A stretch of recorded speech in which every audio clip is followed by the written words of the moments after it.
Assalamualaikum warahmatullahi wabarakatuh.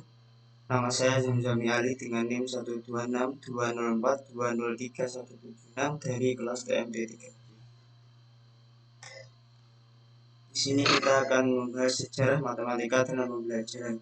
Salah satu kompetensi guru adalah memahami sejarah matematika. Pentingnya sejarah matematika bagi guru tidak semata-mata karena sejarah matematika sebagai salah satu cabang matematika, tetapi lebih dari itu karena peran sejarah matematika yang secara langsung maupun tak langsung mempengaruhi pembelajaran matematika. Powell 2000 menyatakan bahwa terdapat 3 dimensi besar pengaruh positif terhadap sejarah matematika dalam pembelajaran. A. Understanding atau pemahaman perspektif sejarah dalam perspektif matematika struktur modern saling melengkapi untuk memberikan gambaran yang jelas dan menyeluruh tentang konsep dan teorema serta bagaimana konsep-konsep saling berkaitan. B. Entusiasme atau antusiasme sejarah matematika memberikan sesi aktivitas sehingga menimbulkan antusiasme dan motivasi. Dan C. Skills atau keterampilan memacu keterampilan menata informasi, menafsirkan secara kritis berbagai anggapan dan hipotesis, menulis secara koheren, mempresentasikan kerja, dan menempatkan suatu konsep pada level yang berbeda. Ada banyak cara yang dapat ditempuh sesuai dengan tujuan apa yang diinginkan. Berikut ini secara lebih rinci.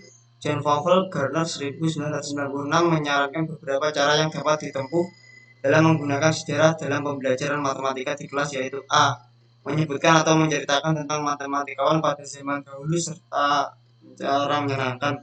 B. Menyediakan pengantar sejarah untuk konsep-konsep yang baru bagi siswa. C. Memacu siswa untuk memahami masalah-masalah sejarah untuk mana konsep-konsep yang telah mereka pelajari merupakan jawabannya.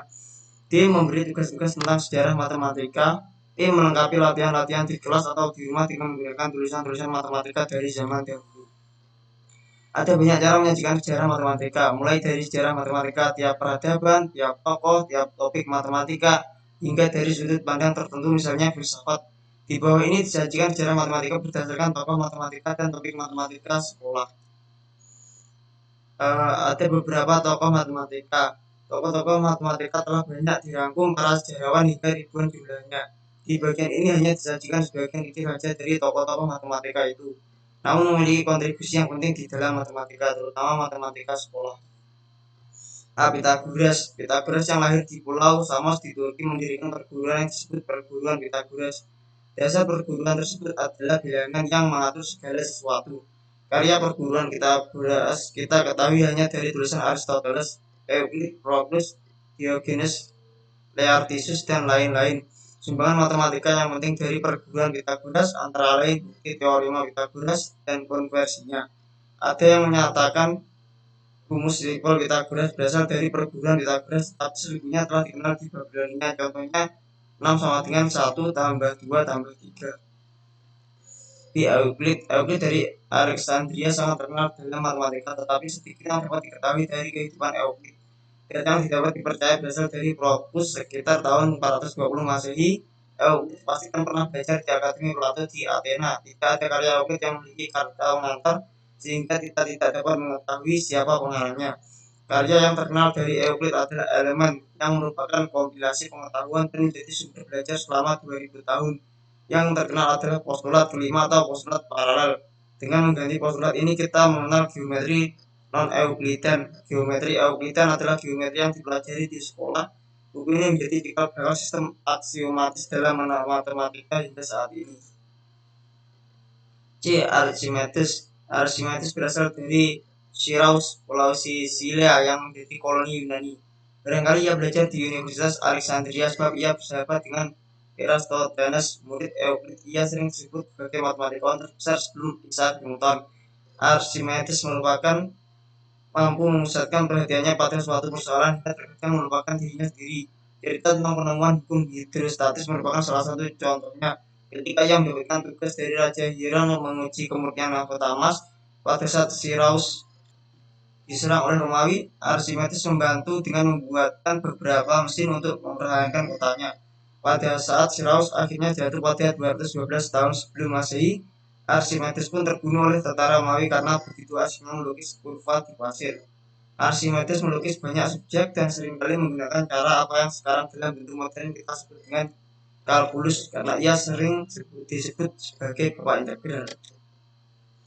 D. Brahmagupta. Brahmagupta adalah kepala observasi astronomi di Ujjain yang merupakan pusat perkembangan matematika India saat itu.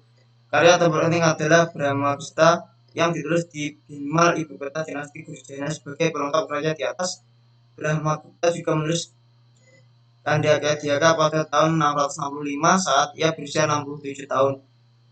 Brahmasputa Siddhanta merupakan memuat 25 bab pemahaman Brahmagupta tentang sistem bilangan jauh melebihi orang-orang sejamannya. Dalam Brahmasputa Siddhanta, ia mendefinisikan nol sebagai hasil pengurangan sebuah bilangan dengan dirinya sendiri. Brahmagupta juga memberikan aturan aritmatika dalam istilah untung bilangan positif dan istilah rugi atau hutang bilangan negatif. Brahmagupta juga memberikan metode perkalian yang menggunakan nilai tempat yang menjadi cikal bakal cara perkalian kita. Al-Khwarizmi. Abu Musa Al-Khwarizmi lahir di Khiran Al-Khwarizmi, Uzbekistan dan wafat di kota 1001 Malam, Baghdad. Aljabar sering dilekatkan dengan nama Ibnu Musa Al-Khwarizmi. Burns dalam The Source of Al-Khwarizmi's Algebra menyebut bahwa Al-Khwarizmi adalah bapak aljabar. Begitu pula Boyet dalam A History of Mathematics.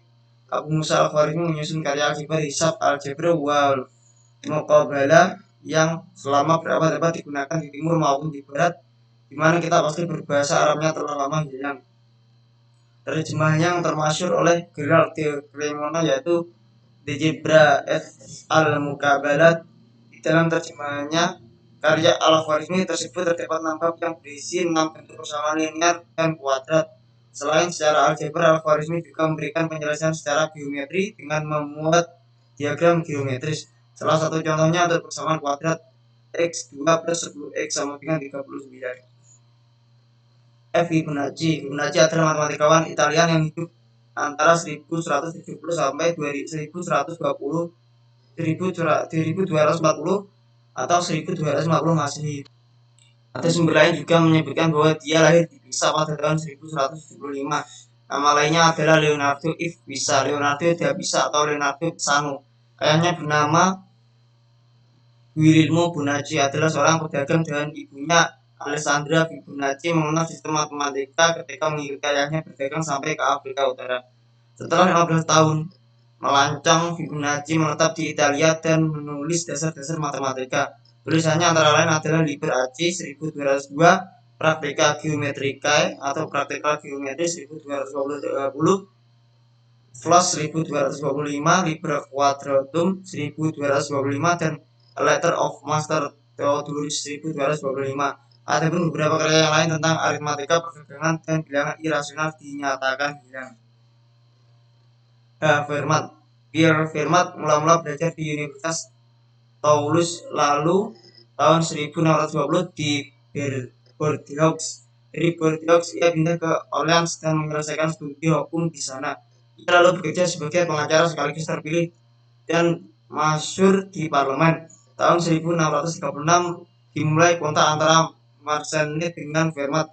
Fermat lalu menceritakan penemuannya mengenai kesalahan yang dibuat Galileo mengenai jatuh bebas, juga penemuannya tentang spiral dan perbaikan tulisan Apollonius mengenai titik pada bidang. Fermat lalu menulis Method of Determining Maxima and Minima and Tangent to Curved Lines selama tahun 1643 hingga 1654. Ia tidak lagi mengajar di Paris, namun banyak mengenai teori bilangan walaupun kurang disenangi pada saat itu. Teorema terakhir Fermat yang menyatakan bahwa xn plus yn sama dengan zn tidak memiliki penyelesaian bila x, y, dan z untuk n juga menjadi terkenal. Pascal Blaise. Pascal adalah anak ketiga dari Etienne Pascal Blaise. Secara mandiri telah mempelajari geometri di usia 12 tahun.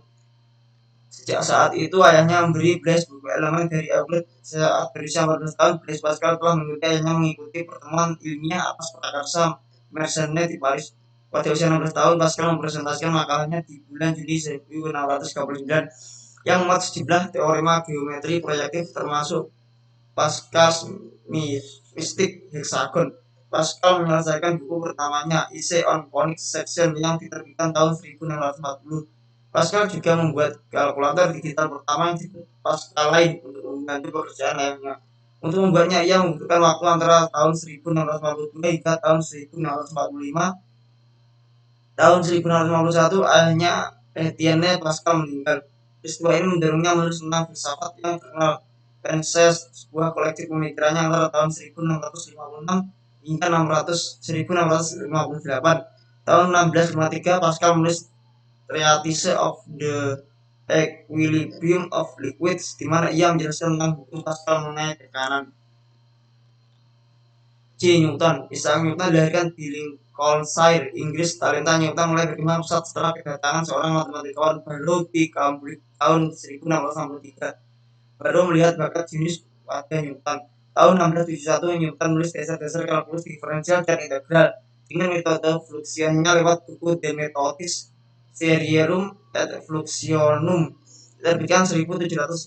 Tahun 1672 Newton terpilih sebagai anggota Royal Society setelah mempersembahkan teleskop reflektif. Walaupun mulai tahun 1703 ia terpilih sebagai presiden The Royal Society hingga ia meninggal dan menerima penghargaan kehormatan sebagai ilmuwan dari Ratu Anne 1705. Namun di akhir hidupnya ia berkonfrontasi dengan Leibniz mengenai siapa yang menemukan kalkulus. Gauss. Carl Friedrich Gauss mulai masuk sekolah dasar pada saat berusia 7 tahun. Gurunya benar terkejut saat Gauss dengan seketika dapat menjawab jumlah bilangan asli 1 hingga 100.